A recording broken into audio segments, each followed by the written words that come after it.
नमस्कार। जैसा कि आपको पता है और 5 मई के प्रेस वार्ता में पटना में मैंने बताया था, मैंने जन सुराज के नाम से एक अभियान शुरू किया हुआ है, जिसके तहत बिहार में एक नई राजनीतिक व्यवस्था बनाने के लिए मैं समाज में जाकर लोगों को चयनित करना, उनसे मिलना, उनकी पहचान करना, समाज से सही लोगों को ढूंढ कर निकालना और उनको एक साथ एक मंच पर लाने का प्रयास कर रहा हूं। जैसा कि मैंने बताया था कि मई से लेकर सितंबर तक इस अभियान के पहले चरण में हर जिले में बिहार के जाना है। वहाँ पर जिन लोगों ने भी अपने यहाँ बुलाया है, अपने घर, अपने खेत, अपने खलिहान, अपने ऑफिस, अपने दुकान, जहाँ पर भी लोग बुलाते हैं वहाँ पर जा रहे हैं, लोगों से मिलने का प्रयास कर रहे हैं। कोई राजनीतिक रैली नहीं है, सिर्फ लोगों से मिलना, उनसे परिचय करना, उनसे संवाद स्थापित करना और उनसे जानना कि समाज को, बिहार को बेहतर बनाने के लिए किन विषयों की चिंता होनी चाहिए, कौन सी समस्याएं हैं, कैसे उसका समाधान किया जा सकता है और सबसे महत्वपूर्ण, बिहार के कौन ऐसे लोग हैं, समाज के कौन ऐसे लोग हैं जिनको आगे लाने की ज़रूरत है, जिनका हाथ पकड़ के अगर आगे बढ़ाया जाए, राजनीति में लाया जाए, चुनावी राजनीति में लाकर उनको चुनाव जिताने में मदद की जाए, तो जिससे समाज की बेहतरी हो सकती है। इस पूरे अभियान के पीछे जो सोच है वो इस बात से प्रेरित है कि आप कई बार सत्ता का परिवर्तन अगर कर भी लेते हैं तो ये जरूरी नहीं है कि व्यवस्था का परिवर्तन हो जाए। 2015 में मैं बिहार आया था, महागठबंधन का एक प्रयास, एक फॉर्मूला बनाया गया था, पूरे बिहार में राजनीतिक सफलता भी मिली। उस समय उसके साथ साथ महागठबंधन का एक जो प्रोग्राम था, 7 निश्चय के नाम से आप जिसे जानते हैं, वो भी बनाया गया था। आप में से सारे लोग जो यहाँ समाज से जुड़े हुए हैं, आप पत्रकारिता करते हैं, आपको मुझसे बेहतर मालूम है कि 7 निश्चय में किए गए ज़्यादातर जो वादे थे वो पूरे नहीं हुए हैं। ग्राउंड पर जो सिचुएशन है वो जैसे पहले थी, मोर और लेस वही स्थिति बनी हुई है। लेकिन मैं यहाँ 7 निश्चय का मूल्यांकन करने नहीं आया हूँ। मैं सिर्फ इतना बता रहा हूँ कि मेरा अपना 10 साल का जो मैं काम करता था, मेरा अनुभव ये रहा है कि कई बार अगर आपके हिसाब से, आपके मन के मुताबिक सत्ता का परिवर्तन हो भी जाए, तो अगर लोग सही नहीं हैं तो इस बात की कोई गारंटी नहीं है कि व्यवस्था का परिवर्तन हो जाए। इसलिए जो काम मैं 10 साल तक करता था, 2011 से 2021 तक, 2 मई 2021 को जब बंगाल और तमिलनाडु के रिजल्ट आए, उस दिन मैंने पब्लिकली इस बात की घोषणा की है कि जीवन में अब उस काम को दोबारा नहीं करेंगे। इसलिए नहीं कि उस काम को करने में कोई खराबी थी, इसलिए कि उस काम को करने में मैंने जो पाया कि आपके प्रयास से, आपके एफर्ट से संभव है कि सत्ता बदल जाए, संभव है कि जिसके साथ आप जुड़े हुए हैं वो जीत कर आ जाए, लेकिन ये गारंटी नहीं है कि वो जीतने के बाद वो काम करें जो जैसा आप चाहते हैं या जनता चाहती है। और दूसरा मेरे मन में ये भी था कि उस विधा में जो कुछ भी किया जा सकता था चुनौतीपूर्ण, वो कर लिया और उस विधा में अब कुछ ज़्यादा चुनौतीपूर्ण करने के लिए बचा नहीं था, इसलिए उसको छोड़ दिया।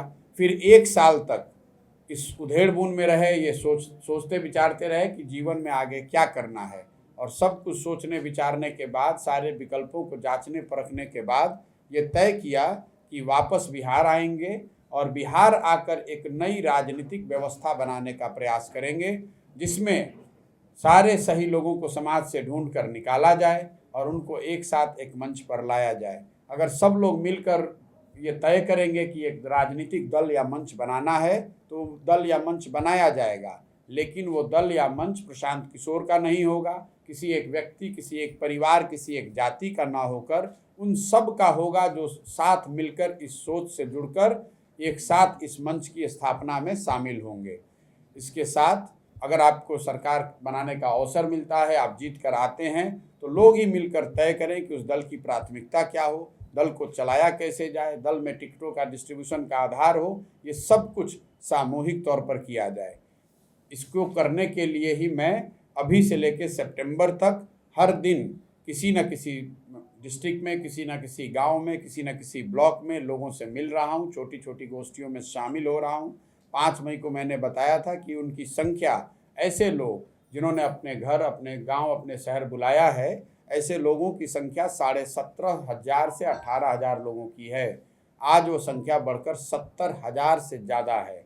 70,000 से ज़्यादा लोग पूरे बिहार से ऐसे हैं जिन्होंने अपने यहाँ बुलाया है। अपने माध्यम से उनकी नज़र में जो सही लोग हैं उनसे परिचय कराना चाहते हैं, उनके साथ संवाद स्थापित करने में मदद करना चाहते हैं। मैं अपनी ओर से कोशिश कर रहा हूँ कि जितने लोगों से मुलाकात हो सके वो किया जाए, लेकिन मुझे इस बात का एहसास है कि हर दिन सुबह 8 बजे से लेकर रात में 10-11 बजे तक भी अगर मैं ये काम कर रहा हूँ तो भी शायद सारे लोगों तक न पहुँच पाऊँ। इसलिए 2 अक्टूबर से गांधी आश्रम चंपारण से एक पदयात्रा शुरू करेंगे। इसलिए पदयात्रा इसलिए नहीं कर रहे हैं कि मुझे बिहार का रोड नापना है। पदयात्रा इसलिए भी नहीं कर रहे हैं कि मुझे पैदल चलने का कोई वर्ल्ड रिकॉर्ड बनाना है। पदयात्रा इसलिए कर रहे हैं ताकि हर गांव, हर पंचायत, हर ब्लॉक, हर शहर, हर गली, हर मोहल्ले तक पहुंचा जाए, लोगों से मिला जाए, उनसे कुछ सीखा जाए, उनकी भावनाओं को समझा जाए और उनकी मदद से ही समाज में जो सही लोग हैं उनको ढूंढ कर निकाला जाए। इस पूरे अभियान को करने में जब मैं पदयात्रा 2 तारीख से शुरू करूंगा तो जब तक पूरा बिहार कंप्लीट ना हो जाए, एक बार चलना शुरू करेंगे तो जब तक पूरा बिहार कंप्लीट ना हो जाए तब तक वापस घर लौट कर नहीं जाएंगे। अगर बीमार नहीं पड़े या घर में कोई इमरजेंसी नहीं हुई तो एक बार चलना शुरू करेंगे तो पूरा बिहार करने में 1 से 1.5 साल का समय लग सकता है। उस पूरे 1 से 1.5 साल के दौरान घर वापस नहीं जाएंगे। जहाँ पर शाम होगी उसी गांव, उसी शहर में रुकेंगे और अगले दिन वहीं से चलना शुरू करेंगे। पूरा अभी पहले चरण में यही प्रयोजन है। इसके बाद आपके मन में जितने तरह के प्रश्न हैं वो आप पूछ सकते हैं। बहुत बहुत धन्यवाद। सर, आपके कैंपेन के पीछे की सोच क्या है और अगर जो पार्टी बनेगी इसके बाद उसकी आइडियोलॉजी क्या हो? कैंपेन के पीछे सोच है कि बिहार की जो आज स्थिति है वो किसी एक व्यक्ति या दल की वजह से नहीं है और इस स्थिति को अगर बदलना है तो वो भी कोई एक व्यक्ति या दल नहीं कर सकता है। बिहार आज देश का सबसे गरीब और पिछड़ा राज्य है। देश में सबसे ज़्यादा अशिक्षित लोग, देश के सबसे ज़्यादा बेरोजगार लोग, गरीबी रेखा से नीचे रहने वाले लोग बिहार में रहते हैं। ये तब है जब बिहार में जो सरकार है या पूर्ववर्ती काल में जो सरकारें रही हैं उनका दावा है कि उन्होंने काम किया है। मैं राजनीतिक टीका टिप्पणी और वाद विवाद में नहीं पढ़ना चाहता हूँ। मैं ये कह रहा हूँ कि जिसने भी जो किया उसके लिए उसका सम्मान है, जिसने भी जो करने का दावा किया उसको भी मैं मान लेता हूँ, उसके लिए उसको धन्यवाद देता हूँ। लेकिन अगर उनके किए हुए काम को, उनके दावों को मान भी लें तो भी जो आज बिहार की स्थिति है वो आपके हमारे सामने है। तो अगर इसको बेहतर बनाना है तो एक नई सोच और नए प्रयास की ज़रूरत है, बेहतर प्रयास की ज़रूरत है। और उसके लिए आपको किसी के पास किसी से टीका टिप्पणी की ज़रूरत नहीं है। मुझे लगता है कि एक नई सोच और बेहतर प्रयास किसी एक व्यक्ति का, एक दल का नहीं हो सकता है। वो हर हालत में वो ताकत सिर्फ और सिर्फ बिहार के लोगों के पास है, बिहार के समाज में है। इसलिए समाज से ढूंढ कर ऐसे लोगों को निकाला जाए, एक मंच पर लाया जाए और उनके साथ मिलकर ही आगे का रास्ता बनाया जाए। इसी सोच से इस बात को कर रहे हैं। हाँ, मेरा ये कहना है कि आप जो कह रहे हैं तो आज जो बिहार में पॉलिटिकल सिस्टम चल रहा है और पॉलिटिकल पार्टी का सबको डिनाउंस करना चाहते हैं, एक नंबर। दूसरी बात कि आपकी जो पूरे के पूरे तौर पर एक बात आपने कहा कि आप जो इलेक्शन मैनेजमेंट करते थे उसको पूरा उस विधा को आप छोड़ना चाहते हैं। छोड़ना नहीं चाहते, छोड़ दिया। अच्छा, छोड़ दिया। 2 मई 2021 को मैंने ये पब्लिकली घोषणा की है कि अब उस काम को जीवन में कभी नहीं करेंगे और उसके बाद से काम किया नहीं। अब पत्रकार बंधु हैं या समाज में कई ऐसे लोग हैं जो ऐसा समझते हैं या समझते रहे हैं अभी तक कि भाई ये तो कह रहे हैं छोड़ेंगे नहीं, तो अभी उसको छोड़कर आपके सामने बैठे हैं। अब आप उसको जज कीजिए कि जो मैंने कहा उसको कर रहा हूँ कि नहीं कर रहा हूँ। दूसरे सवाल पर है या ये आपका जन सुराज कोई नया विधा है क्या? नहीं, जन सुराज बिल्कुल नई विधा नहीं है। ये बहुत अच्छा आपने सवाल पूछा। जन सुराज कि अगर आप देखेंगे इसका जो प्रेरणा है, ये जो देश में पहले से स्थापित था, स्वतंत्रता से पहले जो कांग्रेस थी, ये उससे ही इंस्पायर्ड है। लोकतंत्र में जो राजनीतिक दल हैं वो सामूहिक प्रयास का जरिया हैं। आज़ादी से पहले जो कांग्रेस थी, उस समय जो लोग भी समाज में आज़ादी के लड़ाई में कुछ योगदान देना चाहते थे, वो उस समय की कांग्रेस को ज्वाइन कर लेते थे। आपने देखा होगा कि आज़ादी की लड़ाई में जितने बड़े नेता हुए, ज़्यादातर नेता वो ज़्यादातर लोग कांग्रेस के थे। आपको हमको ये सोचना चाहिए कि ऐसा क्यों था, ज़्यादातर नेता कांग्रेस के क्यों थे। उस समय भी जमात था, उस समय भी जाति थी, उस समय भी लोग अलग अलग दल बना सकते थे। वो कांग्रेस के इसलिए थे कि कांग्रेस वो लोकतांत्रिक व्यवस्था थी जिससे जुड़कर आप अपनी क्षमता और इच्छा के मुताबिक कुछ न कुछ योगदान आज़ादी की लड़ाई में कर सकते थे। अगर आप गांव में रहते थे तो आपने प्रभात फेरी निकालने की सोची, आप प्रभात फेरी निकाल सकते थे। कोई आदमी पत्रकार कोई आदमी अखबार निकालता था, कोई आदमी धरने पे बैठा, कोई आदमी जेल में गया, कोई असेंबली में बम फेंक कर आया, किसी ने अहिंसा का पाठ पढ़ाया, कोई आदमी किसी ने उसको वैचारिक तौर पर आगे बढ़ाया, किसी ने उसकी आर्थिक तौर पर मदद की। समाज में जो व्यक्ति भी आज़ादी की लड़ाई में अपना योगदान देना चाहता था, वो कांग्रेस के उस लोकतांत्रिक प्लेटफॉर्म को ज्वाइन कर लेता था। तो ये कोई नई विधा नहीं है, उसी चीज़ को पुनर्जीवित करने का प्रयास है। अगर 100 साल पहले बिहार में और देश में ये व्यवस्था थी, तो मुझे ऐसा लगता है 10 साल के अपने इस क्षेत्र में अनुभव के बाद कि इसको बिहार में किया जा सकता है, क्योंकि बिहार में विकास के नज़रिए से इसकी ज़रूरत भी है और राजनीतिक तौर से यहाँ के जो राजनीतिक दल हैं उनकी हालत ऐसी है कि उसमें कोई नया आदमी आ नहीं रहा है। अगर आप गंगा जैसी महान नदी में भी गंगोत्री को बंद कर देंगे, नया पानी आना बंद हो जाएगा, तो गंगा जैसी महान नदी भी नाले में परिवर्तित हो जाएगी।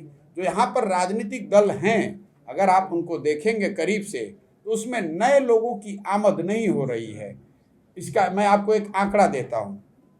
बिहार में जो राज्य के स्तर का नेतृत्व है, चाहे लालू जी हों, नीतीश जी हों या सुशील कुमार मोदी जी हैं, ये 3 दल हैं और 3 बड़े नेता रहे हैं अभी तक। ये सब 75 की आंदोलन से निकले हुए लोग हैं। 47-48 साल हो गए, उसके बाद राज्य के स्तर पर कोई नया नेतृत्व नहीं आया। ये महत्वपूर्ण नहीं है, इससे ज़्यादा महत्वपूर्ण ये है कि बिहार में पिछले 25-30 सालों में जितने लोग MLA बने, जितने लोग MP बने, चाहे वो किसी भी दल के हों, अगर आप सब की सूची बना लेंगे तो आप पाएंगे कि 1250 से 1500 परिवार के लोग ही चुनाव लड़ते हैं और जीतते हैं। चाहे दल कोई भी रहे, नेता कोई भी रहे। जो लोग पहले लालू जी के साथ थे वही लोग आज नीतीश जी के साथ हैं। जो पहले कांग्रेस करता था वो आज बीजेपी कर रहा है। नए लोगों को राजनीति में, खासकर चुनावी राजनीति में आकर कुछ करने का अवसर कम है या करीब करीब नहीं है। इसी वजह से, इस राजनीतिक जड़ता की वजह से बिहार में जिस तरह का आमूलचूल परिवर्तन होना चाहिए या जिस तरह का विकास होना चाहिए वो नहीं हो पा रहा है। और उसको अगर बदलना है तो कोई एक व्यक्ति आकर एक नया दल बना देगा तो उससे बात नहीं बनेगी, क्योंकि समाज में जो सही लोग हैं वो किसी न किसी वजह से राजनीति में आना ही नहीं चाहते हैं या आ नहीं रहे हैं। उनको लगता है कि अगर हम दल में आएंगे हमको टिकट कौन देगा, हम पैसा कहाँ से लाएंगे, हम बाहुबल से कैसे निपटेंगे, राजनीति मतलब गंदा है, इससे अलग रहो। इस भावना से लोग राजनीति में नहीं आ रहे हैं, उससे बिहार का बहुत नुकसान हो रहा है।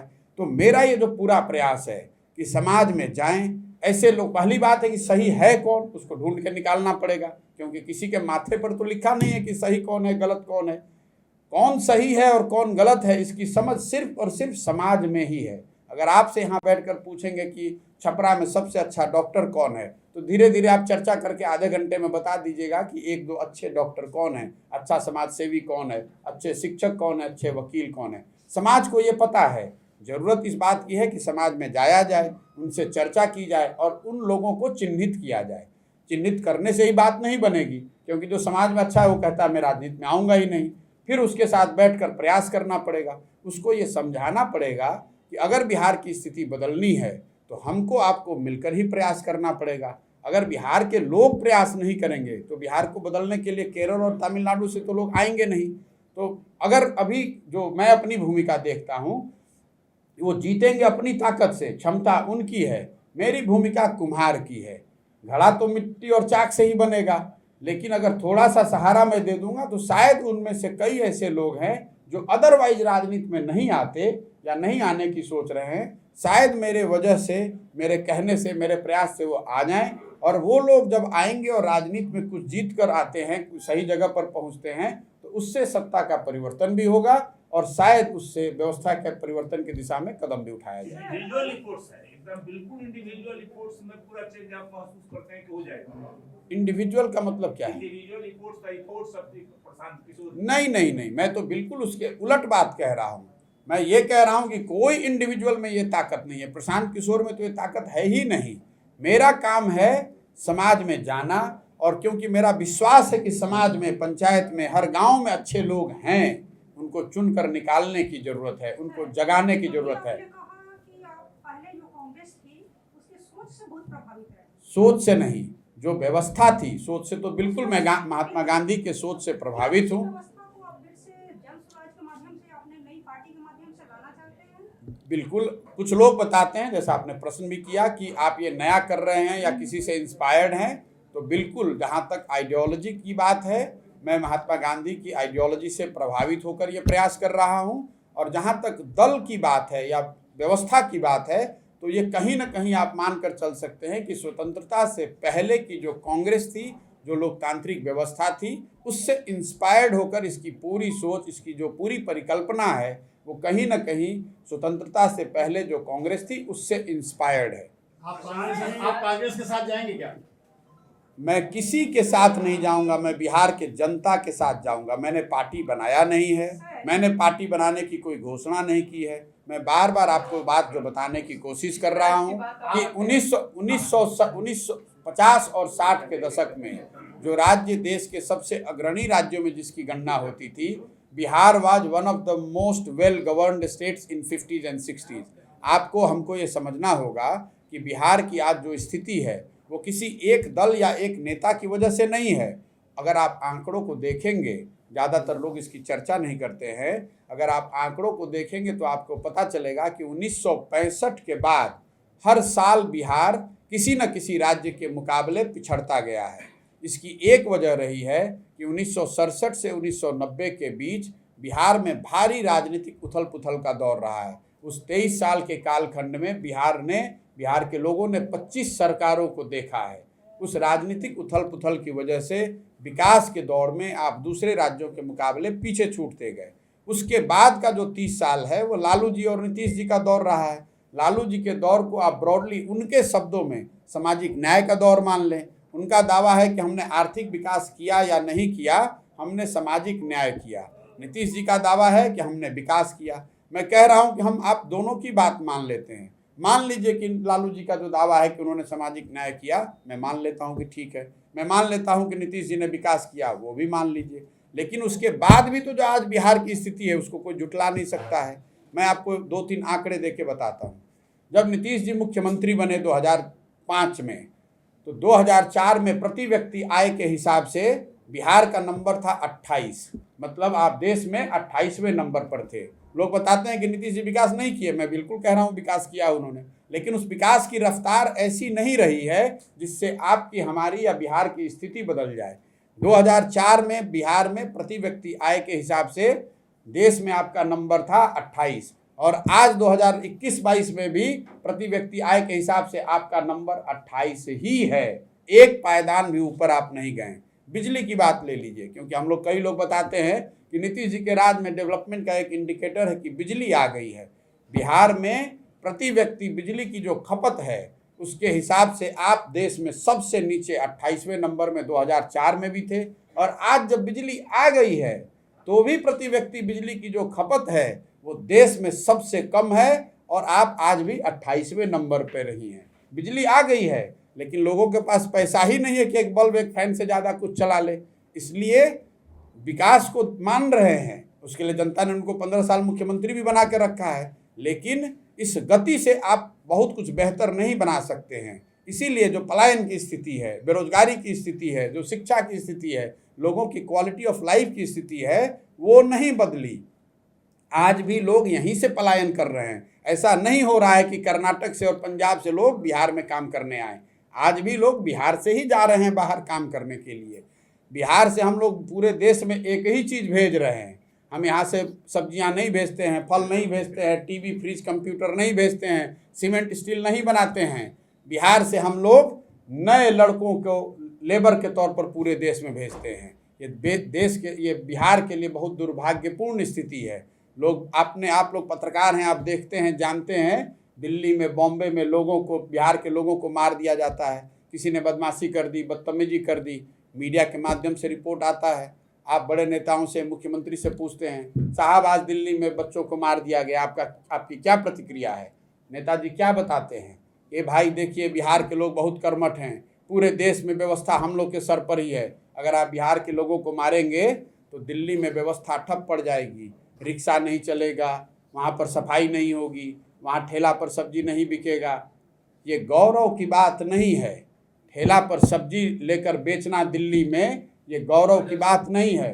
गौरव की बात तब होती कि वो सब्जी हम बिहार में पैदा कर रहे होते तो यहाँ रोजगार मिलता, लोगों की आर्थिक स्थिति बेहतर होती। दिल्ली के लोग तब भी सब्जी खा रहे होते बिहार की, लेकिन उन लोगों को अपने इज्जत से समझौता करके दिल्ली में ठेला पर सब्जी नहीं बेचना होता। ये मानसिकता का भी असर है। आप मानकर चल लिए हैं कि हमारी यही दशा है, हम ऐसे ही रहेंगे, हम देश में सबसे गरीब रहेंगे। उस मानसिकता को अगर बदलना है तो जो अभी प्रेजेंट क्रॉप है लीडर्स की, जो पार्टियों की, इसको बदलना होगा। और बदलने के लिए किसी को समाज में ये प्रयास करना पड़ेगा। दल बनाने से बात नहीं बनेगी, समाज से लोगों को ढूंढ कर, जगा कर निकालना पड़ेगा, उनको एक साथ लाना पड़ेगा। अब आप में से कुछ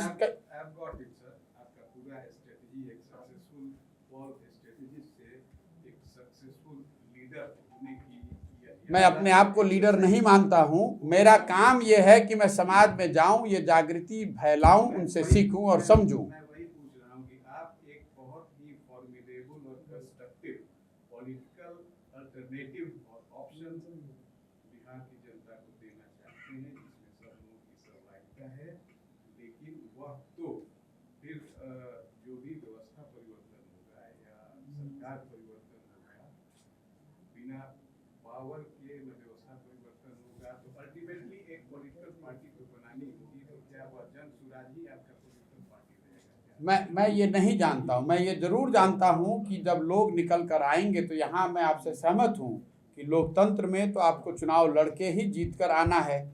लेकिन मैं ये कह रहा हूँ कि आप you can not put the cart before the horse.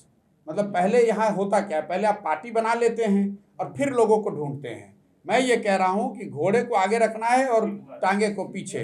पहले लोगों को ढूंढना है, लोगों को समझाना है, और लोगों को, मैं मजबूत लोग नहीं ढूंढने निकला हूँ। मैं इस बात को क्लैरिफाई कर रहा हूँ। मैं समाज से मजबूत लोगों को नहीं ढूंढ रहा हूँ, मैं समाज से सही लोगों को ढूंढने का प्रयास कर रहा हूँ। क्योंकि मेरी सोच ये है कि सही व्यक्ति के पीछे ताकत, शक्ति, व्यवस्था, स्ट्रेटजी, संसाधन लगाकर उसको मजबूत बनाया जा सकता है। लेकिन ये जरूरी नहीं है, मैं एक मिनट आ रहा हूँ, लेकिन ये जरूरी नहीं है कि हर मजबूत व्यक्ति को जिताने के बाद आप सही बना सकें। क्योंकि मैंने राजनीति में ये देखा है, 10 साल ये काम किया है, कई बार मजबूत होने के नाम पर, जिसको आप कहते हैं जिताऊ कैंडिडेट होने के नाम पर, गलत व्यक्तियों को आप अपनी जगह दे देते हैं। मैं ये कह रहा हूँ कि मुझे वैसी आवश्यकता ही न पड़े, इसलिए मैं पहले ही समाज में 1 साल, 1.5 साल, 2 साल घूमकर सही लोगों को ढूंढ कर निकालूंगा, उनके साथ बैठूंगा और सबके सलाह से, सबके सहयोग से, इसलिए जो तीसरा वर्ड है सामूहिक प्रयास, सब मिलकर ही प्रयास करेंगे तो ही बात बनेगी।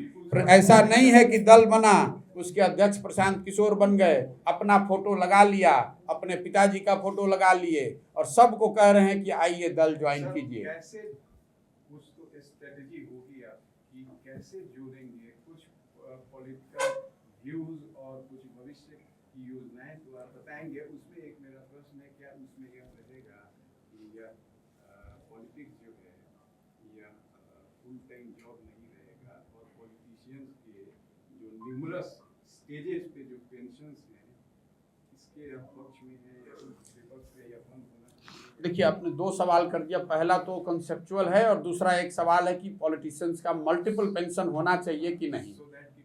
मैं दूसरे पर आता हूँ। कल मुझे गोपालगंज में किसी लड़के ने, जो अग्निवीर के स्कीम से बहुत आहत था, उसने बताया कि साहब हम लोग का तो पेंशन रुक गया, लेकिन आप कोई आवाज़ उठाइए कि नेताओं का जो पेंशन है वो भी रुक जाए।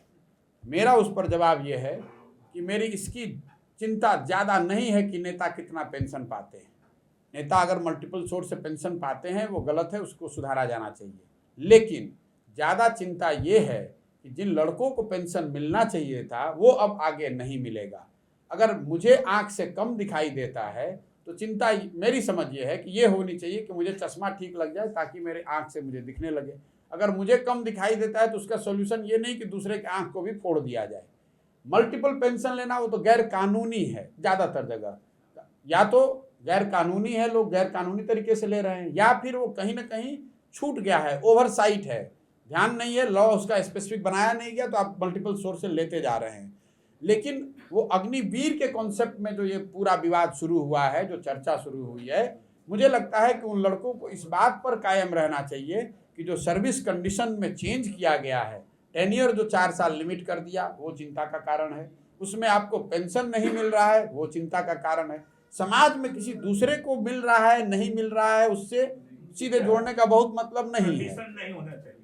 आप उस बात को उठाइए, एज ए पत्रकार आप उठा सकते हैं कि भाई आप मल्टीपल सोर्स से क्यों पेंशन ले रहे हैं, लेकिन अग्निवीर से लिंक करके वो कहना कि आप हमको नहीं दे रहे हैं इसलिए इनका भी रोक दीजिए, वो ठीक नहीं है। उनको इसलिए मत दीजिए क्योंकि वो गलत है।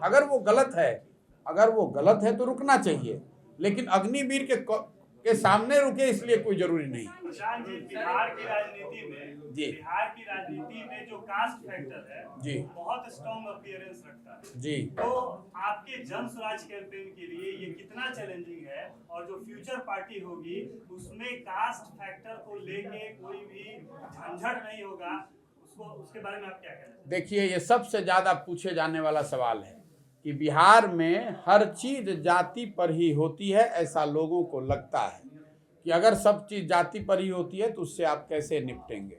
मैं इस पर दो तीन बात बताना चाहता हूँ। एक तो जब आप राजनीति करते हैं, राजनीति के जरिए समाज के अगुवा बनना चाहते हैं, तो आपके पास ये ऑप्शन नहीं है कि समाज में जो अच्छा नहीं है या आपके पसंद का नहीं है वो ना रहे तब आप राजनीति करेंगे।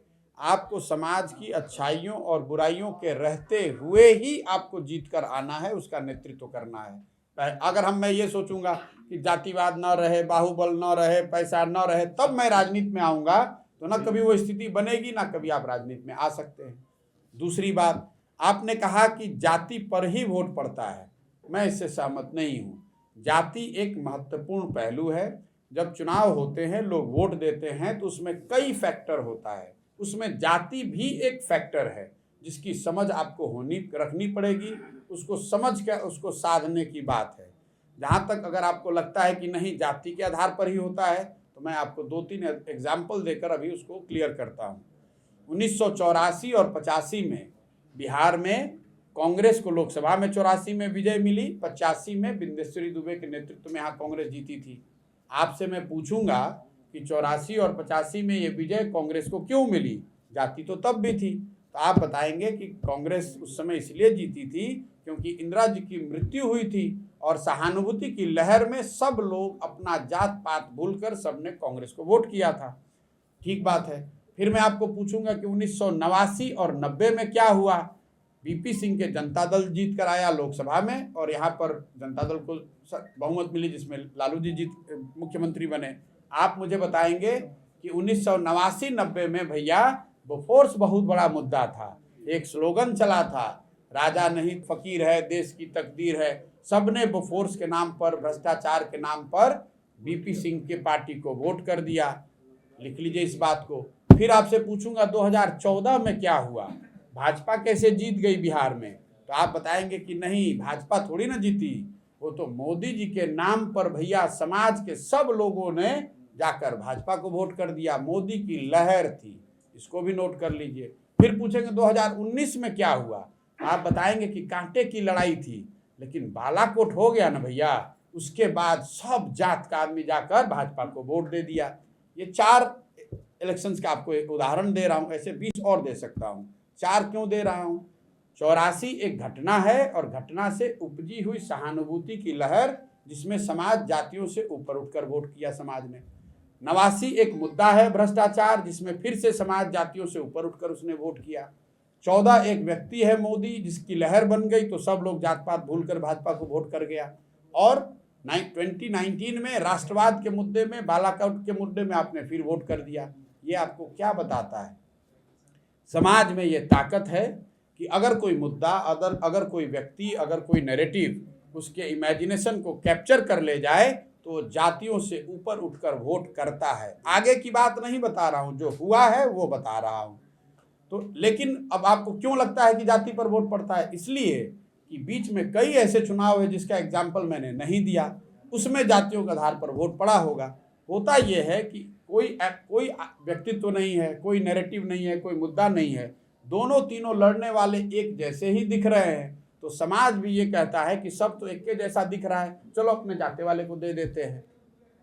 इसलिए आपको लगता है कि जाति के आधार पर वोट पड़ता है। और अंतिम बात, जहाँ तक जाति का सवाल है, तो हर जाति में अच्छे लोग हैं। मैं तो ये कह रहा हूँ कि सब सही लोगों को लेकर आऊँगा। मैं तो ये नहीं कह रहा हूँ कि किसी एक जाति विशेष के सही लोगों को लेकर आएंगे। हर जाति में अच्छे लोग हैं, हर जाति में बुरे लोग भी हैं। अगर आप सब जातियों से अच्छे लोग ढूंढ कर लाएंगे तो जाति के समीकरण को समझते हुए साध कर आप अच्छे लोगों को राजनीति में बढ़ा सकते हैं। बिहार की जो बदलाव की आप बात कर रहे हैं, लेकिन बिहार को मातृभाषा को छोड़कर जा रहा है भोजपुरी, जो कि आजकल जो देखा जा रहा है, भोजपुरी को लोग छोड़कर, और अब तक शिक्षा दीक्षा में भोजपुरी को मान्यता नहीं है। राजनीतिक स्तर पर इसको कैसे बढ़ावा दे सकते हैं? रवा के भोजपुरी में आंसर दे देता नहीं के कहा था कि भोजपुरी के आदमी को छोड़ देले बानी जा।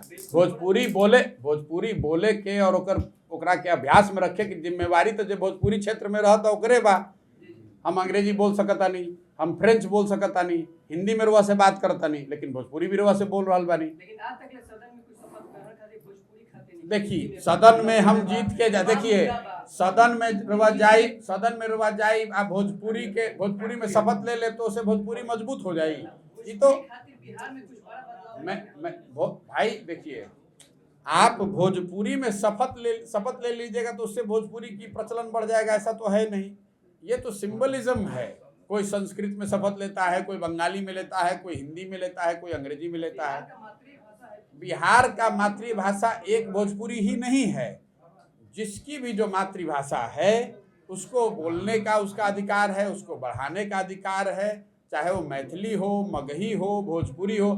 हमनी के बानी जब भोजपुरी के क्षेत्र से तो हम भोजपुरी बोलता नहीं, जो मिथिला के हो मिथिला में बोली, जो मगह के हो मगह में बोली, जो अंगिका बोलता वो अंगिका बोली। खाली भोजपुरी के काहे दूसरा पर लादल जाओ? जेकर भाषा जौन बा वो अपना भाषा में बोली। बिहार के लोग जब ज्यादातर बिहारी के नाम से अपमानित कर जाना, भोजपुरी के नाम से अपमानित कर जाता, कहीं ना कहीं बिहार के शास्त्र मातृभाषा ही ना। बिहार के लोग के अपमानित ऐसे नहीं कल जाए कि वो भोजपुरी बोलता। बिहार के लोग के अपमानित ऐसे कल जा रहा बा कि जब वो जा तनी काम करे तो जा समाज में जो सबसे निम्न दर्जा का काम बा वो काम करता नहीं। उजारवा सलाहकार नहीं की, उजारवा जज नहीं की। जब मान ली हम जाके काम कर, हम तो बिहार के बानी, तो जहाँ राज्य में हम जाता नहीं काम करे तो हम तो जाके जो राजा बा जो जीत के आवता वो अपना कुर्सी पे बैठावता, अपना संग बैठावता। अब इस देश में गांधी जी से भी बड़ा कोई चेहरा है तो आप हमको बता दीजिए, उन्हीं को बना लें। हमारी अपनी समझ है कि आज भी इस देश में इस देश को बेहतर तरीके से चलाने के लिए सामाजिक राजनीतिक तौर पर गांधी जी से बड़ा कोई चेहरा, उनसे बड़ा कोई विचारक, उनसे बड़ा शख्सियत पैदा नहीं हुआ। सदियों में कोई एक पैदा होता है। हमारी ताकत इतनी नहीं है कि मैं गांधी जी के बातों का अनुसरण भी कर सकूं, लेकिन प्रयास है कि जिन बातों को समझ सकूं, फॉलो करने किया जा सकता है वो करूं। इसीलिए उनका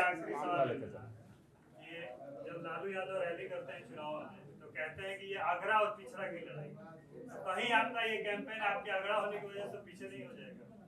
भाई बिहार की जनता, मैंने अभी आपने पीछे भी जाति का सवाल किया। लालू जी क्या कहते हैं? लालू जी वो करेंगे जो लालू जी को सूट करता है।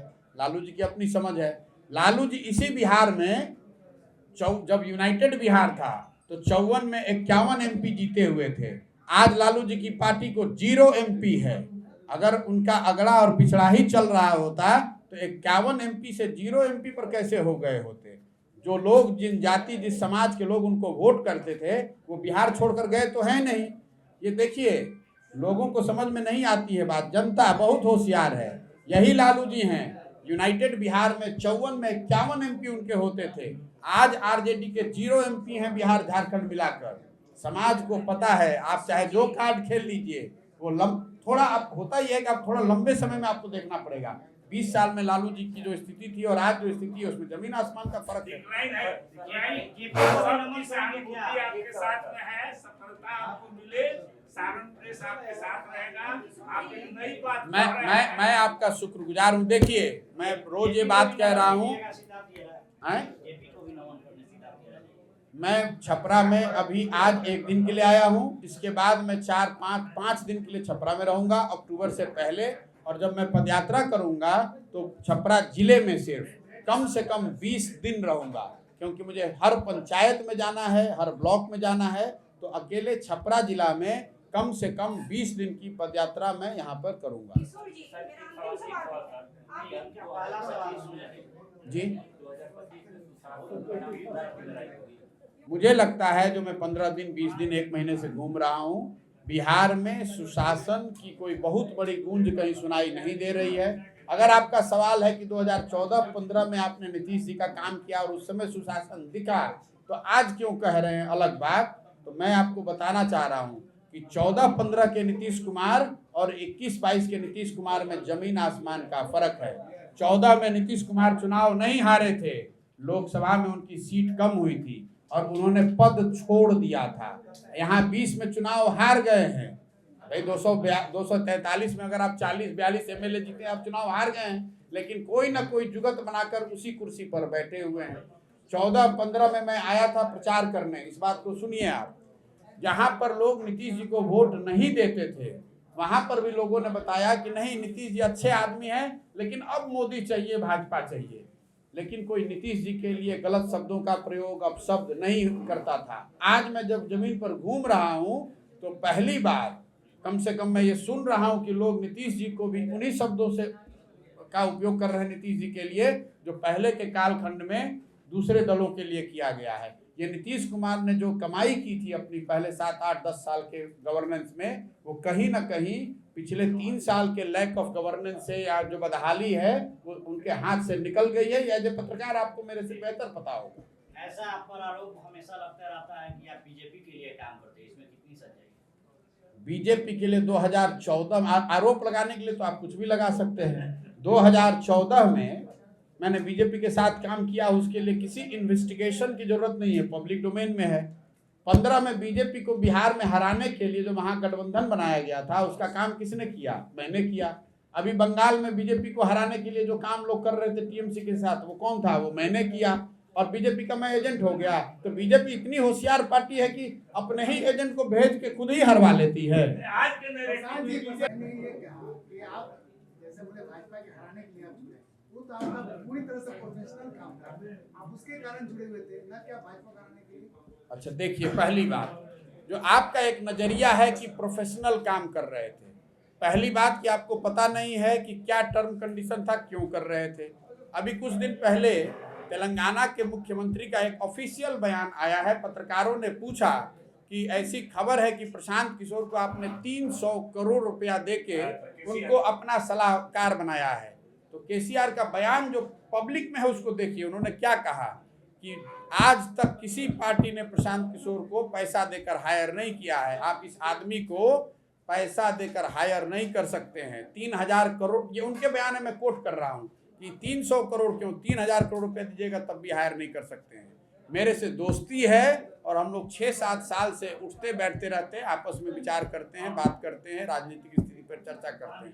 लेकिन मान लीजिए एक बार आपकी बात को कि मैं अपने पैसे के लिए काम किया, मान लीजिए, तो भी काम किया ना, देश में चोरी तो नहीं की, किसी का गला नहीं काटा, किसी को ठगा नहीं, अपनी परिश्रम से, अपनी क्षमता से, अपनी बुद्धि से अगर 2 रुपया कमाया, अगर मान लीजिए कमाया, आपकी बात को मान लेते हैं, तो भी कुछ गलत क्या किया? आप पत्रकारिता कर रहे हैं, आपको कुछ सैलरी मिलती होगी, कोई दुकान चलाता है, कोई डॉक्टर है, कोई वकील है, तो 2 रुपया आप कमाते हैं, किसी का गला तो नहीं काट रहे हैं। वो क्वेश्चन लड़के जो कर रहे हैं